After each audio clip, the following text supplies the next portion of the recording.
सभे किंग कर्तव्य मूढ़ बा, लेकिन द्रौपदी जब देखली जे भगवान के उंगली कट गई बा त देखी के द्रौपदी बिचारी अपना फाड़ दिया है सारी। तो चटपट पटिया के कोरली बंधनवा जहानवा में शोर हो गई। तो जहानवा में शोर हो गई। तक के हर्षित भइला नंद के लालनवा जहानवा में शोर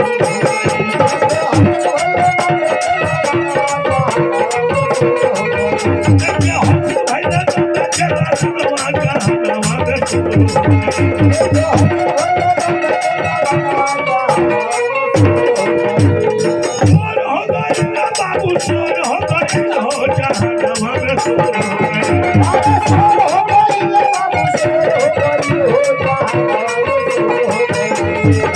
हो बाबू शोर हो गई हो जहानवा में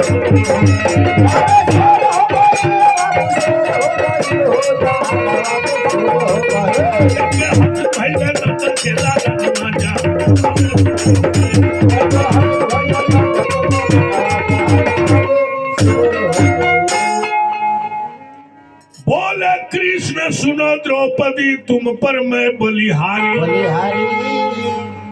मेरे लिए तू फाड़ दिया है अपना कीमती साड़ी। द्रौपदी अपन साड़ी फाड़ के भगवान की अंगुरी में पट्टी बांध दिली।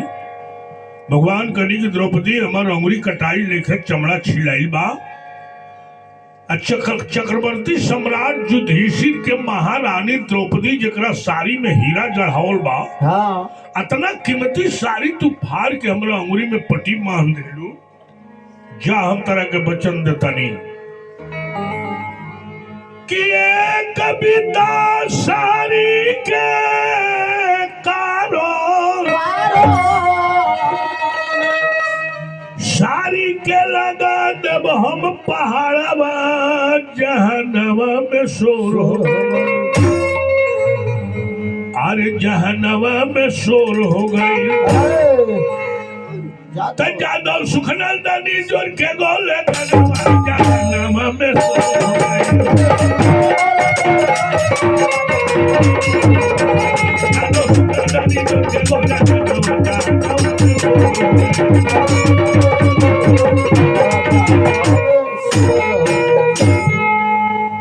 एक पिता साड़ी के बदला तारा के साड़ी के पहाड़ लगा दे, तारा देह पर से साड़ी न उड़ा दे उड़ाए दे।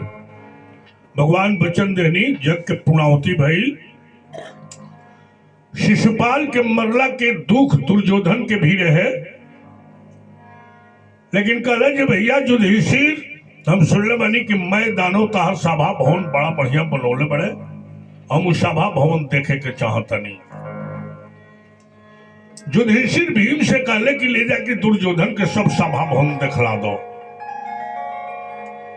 मैं दानव ऐसा विचित्र सभा भवन बनौले रहे कि जहां पानी रहे तहां बुझाव की सूखल बा, जौन सूखल रहे तो बुझाव की पानी, जौन केवाड़ी बंद रहे तो बुझाव की खुला बा, जौन खुला रहे तो बुझाव की। भीम आगे आगे चलते रहे, कहते रहे कि भैया हमरा पीछे पीछे आओ। तो स्फटिक बथालवा अब बुझाला जैसे जालावा भरम हो भरम हो खेला, जैसे जालावा रस्तालावा भरम हो खेला, हो भरम हो खेला।